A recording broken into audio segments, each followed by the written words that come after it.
ધોરણ 8 વિષય ગુજરાતી આપણે આજે આખ્યાન કાવ્ય જોઈશું.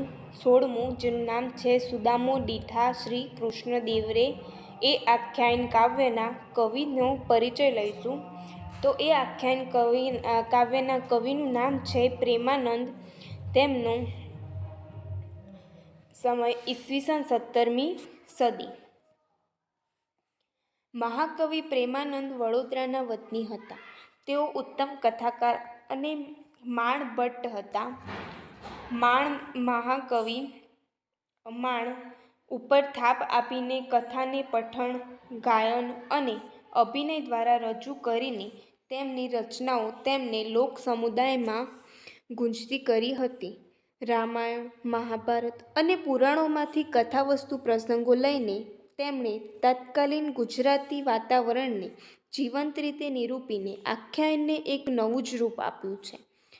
ઓખાહરણ, ચંદ્રહાસ આખ્યાન, અભિમન્યુ આખ્યાન, સુદામા ચરિત્ર, કુંવરબાઈનું મામેરું, નળાખ્યાન, રણયજ્ઞ, દશમસ્કંધ વગેરે વિવિધ રસોથી સભર આખ્યાનો આપીને તેમણે ગુજરાતી આખ્યાન કવિતાને સમૃદ્ધ કરી છે. પાત્રાલેખન, વર્ણન, રસનિરૂપણ, ભાષાકર્મ એમ સર્વ રીતે એમના આખ્યાનો ગુજરાતી ભાષાની ઊંચી સંપત્તિ બની રહી છે. માનવ સ્વભાવની વિવિધ લાગણીઓનું સરસ રીતે નિરૂપણ કરવામાં તેઓ કુશળ કલાકાર છે. આખ્યાનો દ્વારા એમણે પ્રજાકીય સંસ્કારોને સાચવવાનું અને પોષવવાનું કામ કર્યું છે. આપણા ઉત્તમ આખ્યાન કવિ હોવાને કારણે તેઓ કવિ શિરોમણીનું માન પામ્યા છે. ભાગવતના દશમસ્કંધમાં આવતી કથા પરથી પ્રેમાનંદે મૂળ કથાનકમાં ફેરફાર ઉમેરણ કરીને રચેલું સુદામા ચરિત્ર જનમનોરંજન અને રસ નિષ્પત્તિનું સુંદર આખ્યાન કાવ્ય છે. પ્રસ્તુત કાવ્યખંડ સુદામા ચરિત્રના 7મા કડવાનો છે. કૃતિની શરૂઆતમાં શ્રીકૃષ્ણના વૈભવનું વિસ્તારપૂર્વક વર્ણન કર્યું છે. દ્વાર પર સુદામા આવે છે એવા સમાચાર સાંભળતા જ શ્રીકૃષ્ણ સફાળા ઉઠીને સુદામાને દોડતા મળવા જાય છે. તે પ્રસંગમાં શ્રીકૃષ્ણનું ગતિશીલ અને ભક્ત સખાને મળવા જવાની તત્પરતાનું સુંદર ચિત્રણ કર્યું છે. પોતે દ્વારિકાના રાજા છે તે ભૂલીને દીનહીન બાલસખા ભક્ત સુદામાને આલિંગથી ભેટતા શ્રીકૃષ્ણનું ઉદાર, નિર્દોષ અને મૈત્રી ધર્મને નિભાવતું ચારિત્ર આકર્ષક છે. તેથી આ ખંડ સખ્યભાવ અને આતિથ્ય ભાવનાનું ઉત્તમ કાવ્ય બની રહે છે. તો હવે આ આખ્યાન કાવ્ય જોઈશું. સૂત્યા સેજ્યાએ અવિનાશ રે, 8 પટરાણી છે પાસ રે. રૂક્મિણી તળાસે પાય રે, શ્રી વુંડા ઢોળે વાય રે. તો આ કાવ્ય પંક્તિની આપણે સમજૂતી હું તમને કહીશ હવે. અવિનાશ એટલે શ્રી કૃષ્ણ પથારીમાં સૂતા છે. એમની 8 પટરાણીઓ પાસે બેઠી છે. રૂકમણી શ્રી કૃષ્ણના પગ દબાવે છે. શ્રી વૃંદા એમને પંખાથી પવન નાખે છે. એના પછી બીજા નંબરમાં બીજી પંક્તિઓ જોઈશું. ધર્યું દર્પણ ભદ્રાવતી નારી રે, જાંબુવતી એ ગ્રહી જલધારી રે. યક્ષ કરદમ સત્યા સેવે રે, કાલંદ્રી તે આગળ ઉખેવે રે. તો આ કાવ્ય પંક્તિની સમજૂતી છે. એમની ત્રીજી પટરાણી ભદ્રાવતી એ હાથમાં અરીસો પકડ્યો છે. જાંબુવતીએ જળની જારી લીધી છે. સત્યા નામની પટરાણી સુગંધી લેપ લગાડે છે. કાલિંદી અગરના લેપને કાઢી નાખે છે.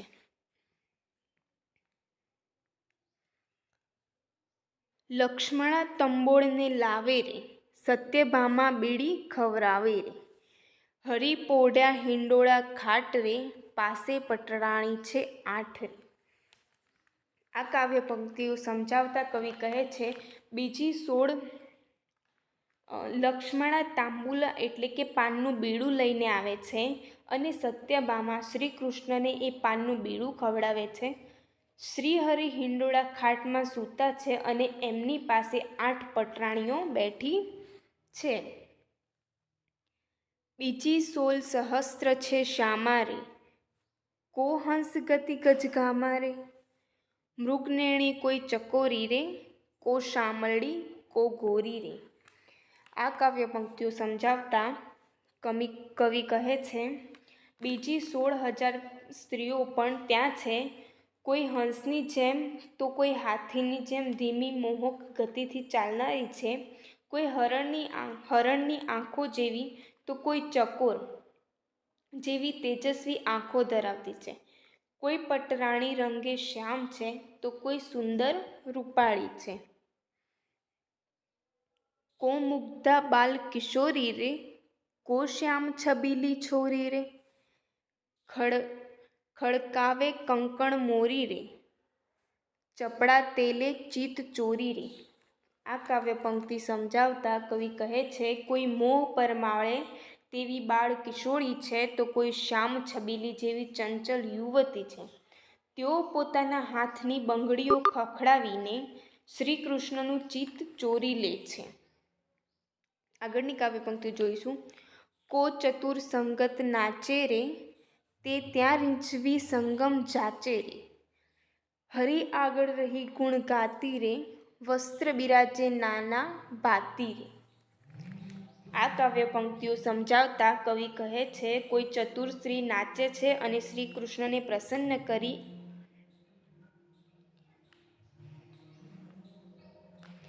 એમનો સ્નેહ પામવા આતુર છે.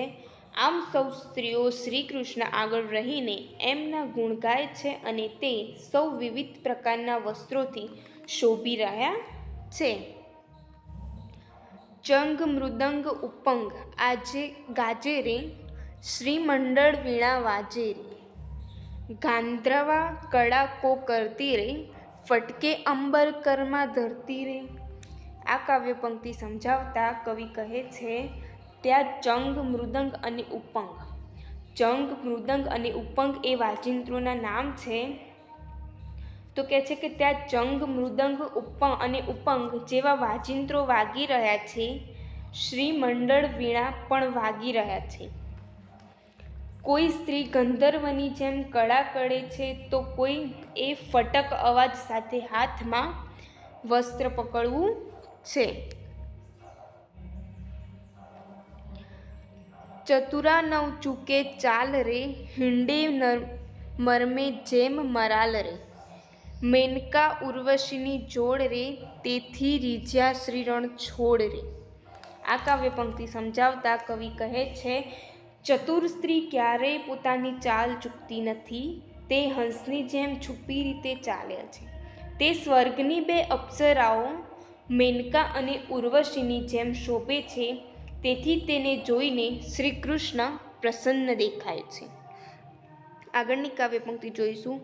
એમ થઈ રહ્યો થેઈ કાર રે, રસમગ્ન છે વિશ્વાધાર રે. એવે દાસી દાતી આવે રે, તે નાથે પાસે બોલાવી રે.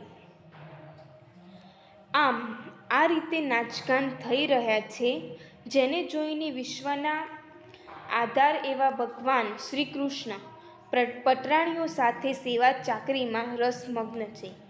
એવામાં એક દાસી દોડતી આવે છે, જેને શ્રી કૃષ્ણ પાસે બોલાવે છે. આગળની કાવ્ય પંક્તિ જોઈશું. બોલી સાહેલી શીશ નામી રે, દ્વારે દ્વિજ ઊભો છે સ્વામી રે. ન હોય નારદજી અવશ્યમેવ રે, ન હોય વસિષ્ઠ ને વામદેવ રે. આ કાવ્ય પંક્તિ સમજાવતા કવિ કહે છે, શ્રી કૃષ્ણએ બોલાવેલી દાસીને શીશ નમાવીને કહ્યું, હે સ્વામી, મહેલને દરવાજે કોઈ બ્રાહ્મણ આવીને ઊભો છે. એટલું તો નક્કી છે કે એ નારદજી નથી એ વસિષ્ઠ ઋષિ કે નથી એ વામદેવ. ન હોય દુર્વાસાને અગસ્ત્ય રે, મેં તો જોયા ઋષિ સમસ્ત રે. ન હોય વિશ્વામિત્રને અત્રિ રે, નથી લાવ્યો કોની પત્રી રે. આ કાવ્ય પંક્તિ સમજાવતા કવિ કહે છે, એ ઋષિ દુર્વાસા નથી કે અગસ્ત્ય ઋષિ પણ નથી, કેમ કે મેં બધા જ ઋષિ મુનિઓને જોયા છે.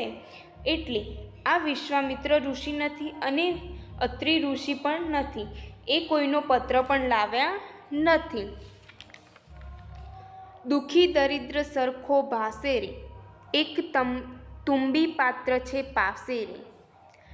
પિંગલ જટા છે ભસ્મે ભર્યો રે,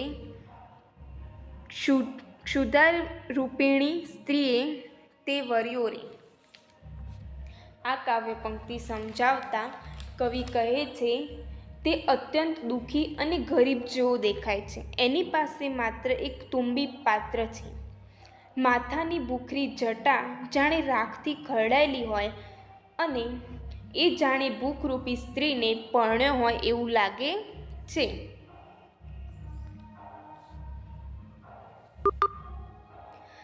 શેરીએ ઊભા થોક રે, તેને જોવા મળ્યા બહુ લોક રે. તેણે કહાવ્યું કરીને પ્રણામ રે, મારું સુદામો છે નામ રે. આ કાવ્ય પંક્તિ સમજાવતા કવિ કહે છે, એને જોવા માટે શેરીમાં ટોળાબંધ લોકો ટોળે વળીને ઊભા છે.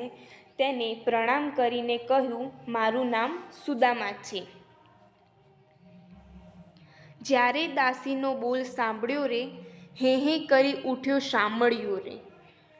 મારો બાળ સ્નેહી સુદામો રે, હું દુખિયાનો વિસામો રે. આ કાવ્ય પંક્તિ સમજાવતા કવિ કહે છે, શ્રી કૃષ્ણએ જ્યારે દાસીના સમાચાર સાંભળ્યા ત્યારે તેઓ તુરંત ઊભા થઈ જાય છે અને કહેવા લાગ્યા, તે મારો બાળ સ્નેહી મિત્ર સુદામો છે. એ તો મારા જેવા દુખિયાનો વિસામો છે. આગળની કાવ્ય પંક્તિ જોઈશું. ઉઠી ધાયા જાદવ રાય રે, મોજા નવ પહેર્યા પાય રે. પિતાંબર ભોમ ભરાય રે, જય રૂકમણી ઊંચું સાહ્ય રે. આ કાવ્ય પંક્તિ સમજાવતા કવિ કહે છે, દાસીના સમાચાર સાંભળીને જાદવરાવ દોડ્યા. તેમને પગમાં મોજડી પણ પહેરી નહીં.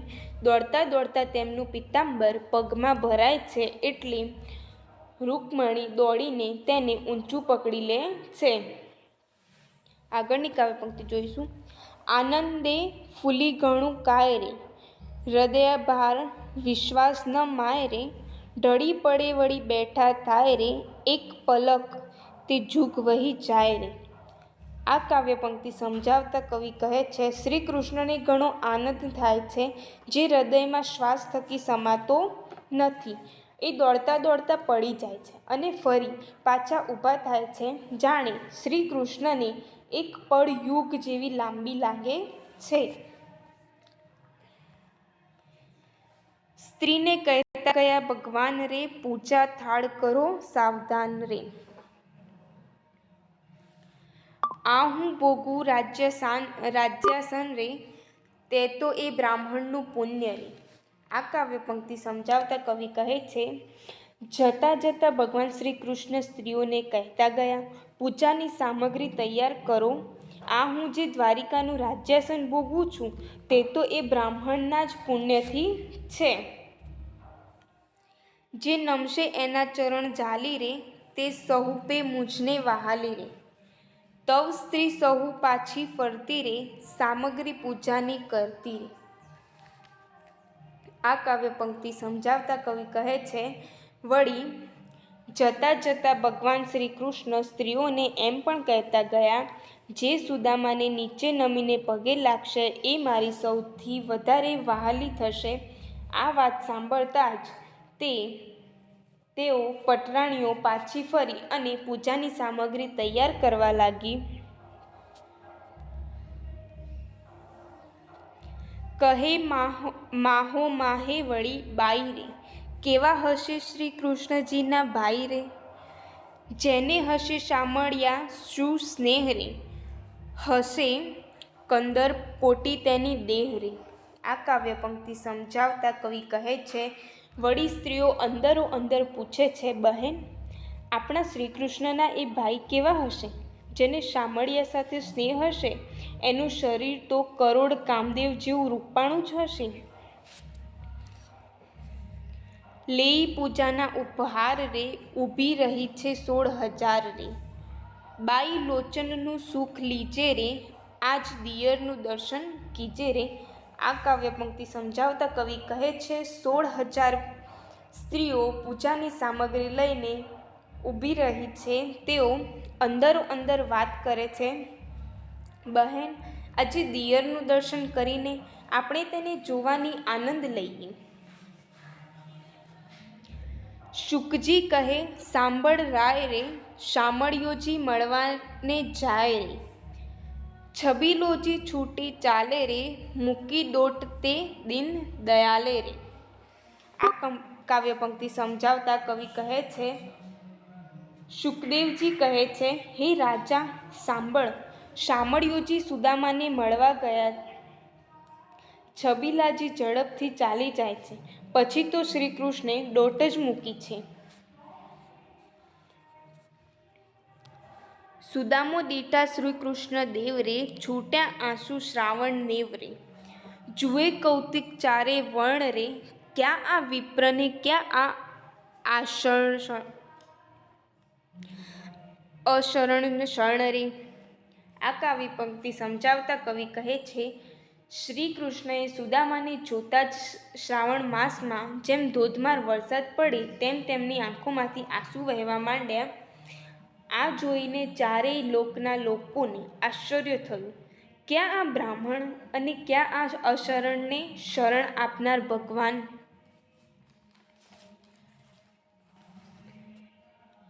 જુએ એ દેવ વિમાને ચડ્યા રે, પ્રભુજી ઋષિને પાયે પડ્યા રે. હરી ઉઠાડ્યા ગ્રહી હાથ રે, ઋષિજી લીધા હૈડા સાથ રે. આ કાવ્ય પંક્તિ સમજાવતા કવિ કહે છે, દેવો પણ આ વિમાનમાં બેસીને આ દ્રશ્ય જોઈ રહ્યા છે. શ્રી કૃષ્ણ સુદામાને પગે લાગ્યા. સુદામાએ શ્રી કૃષ્ણને હાથ પકડીને ઊભા કર્યા. શ્રી કૃષ્ણે સુદામાને હૃદય સાથે ચાંપ્યા. આગળની કાવ્ય પંક્તિ જોઈશું આપણે. ભુજ બંધન વાસા પૂઠે રે, પ્રેમ આલિંગન નવ છૂટે રે. પછી મુખ અન્યો અન્ય જુએ રે, હરિના આંસુ ઋષિજી લુહે રે. આ કાવ્ય પંક્તિ સમજાવતા કવિ કહે છે, બંને મિત્રોએ એકબીજાની પીઠ પાછળ પોતાના હાથ ભેળવીને ઘટ્ટ પ્રેમથી ભેટ્યા છે. પછી તેઓ પરસ્પર એકબીજાનું મુખ જોઈ રહ્યા. સુદામાએ ભગવાન શ્રી કૃષ્ણના આંસુ લૂછ્યા. તુંબી પાત્ર ઉલાડી લીધું રે, દાસત્વ દયાળજીએ કીધું રે. તમે પાવન કીધું આ ગામ રે, હવે પવિત્ર કરો મમ ધામ રે. આ કાવ્ય પંક્તિ સમજાવતા કવિ કહે છે, શ્રી કૃષ્ણએ સુદામાના હાથમાંથી તુંબી પાત્ર ઉલાડીને લઈ લીધું અને પોતાના મિત્ર પ્રત્યે દાસત્વ ભાવ બતાવવા કહ્યું, તમે આ ગામ પાવન કર્યું, હવે મારો મહેલ પણ પાવન કરો.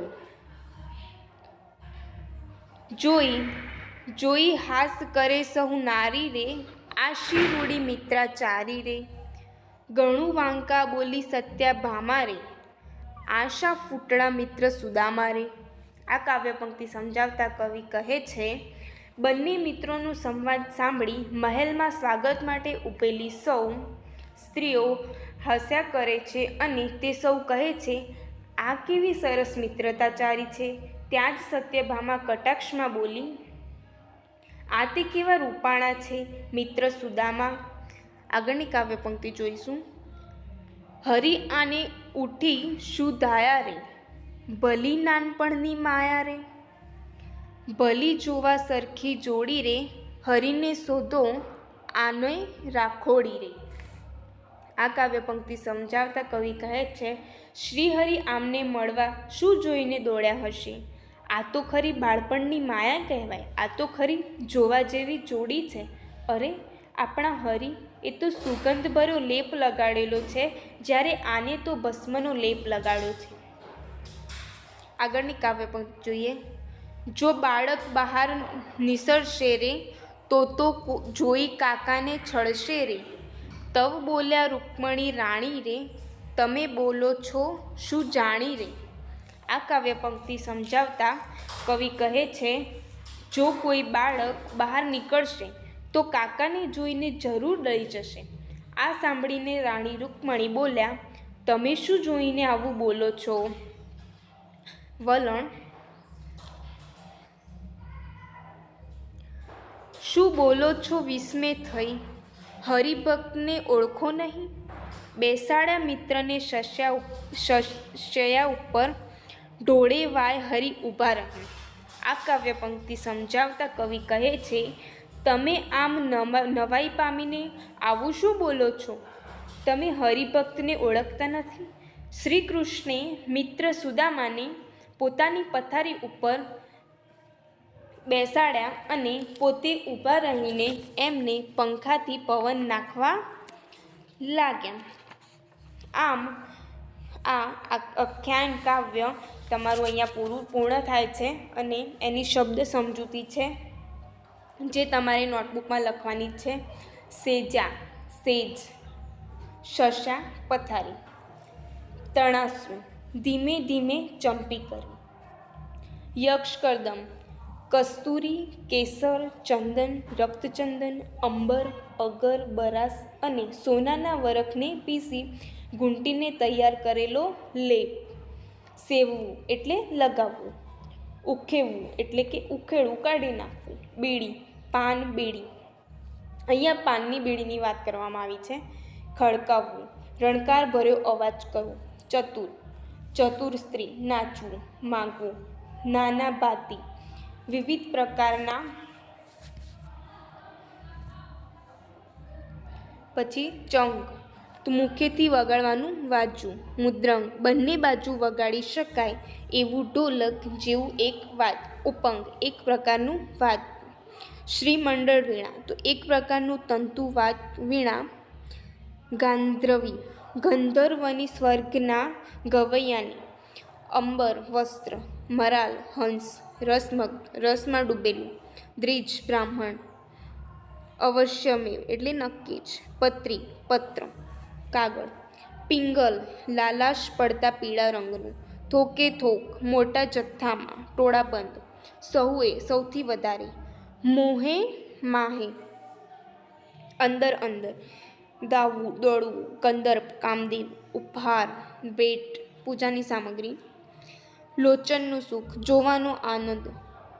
છૂટ્યા આંસુ શ્રાવણ નેવરે એટલે શ્રાવણ માસમાં છાપરામાં નેવામાંથી થતી વરસાદની પાણીની ધારાને જેમ આંસુ વહેવા લાગ્યા. કૌતિક, વિસ્મયભર્યું દ્રશ્ય. વિપ્ર, બ્રાહ્મણ. અશરણ, જેનો કોઈ આધાર ન હોય તેનો આધાર, પરમેશ્વર. પ્રેમ આલિંગન, પ્રેમભર્યું આલિંગન એટલે કે ભેટવું. તુંબી પાત્ર ઉલાડીને લીધું, ઉલાળા સાથે હાથમાંથી તંબોળી લઈ લીધી. ફાંકા બોલી, કટાક્ષમાં બોલનારી. ફૂટડું, સુંદર. સોંદો, સુગંધ ભર્યો લેપ. છળવું, બીકથી ગભરાઈ જવું. શબ્દ સમજૂતી અહીંયા પૂર્ણ થાય છે, જે તમારી નોટબુકમાં દરેકે લખવાનું છે. એના પછી અભ્યાસ છે, તો અભ્યાસ પણ તમારે તમારી નોટબુકમાં લખવાનો છે અને સ્વાધ્યાય પણ તમારે તમારી નોટબુકમાં લખવાનું રહેશે. અહીંયા તમારું આ કાવ્ય પૂર્ણ થાય છે. Thank you.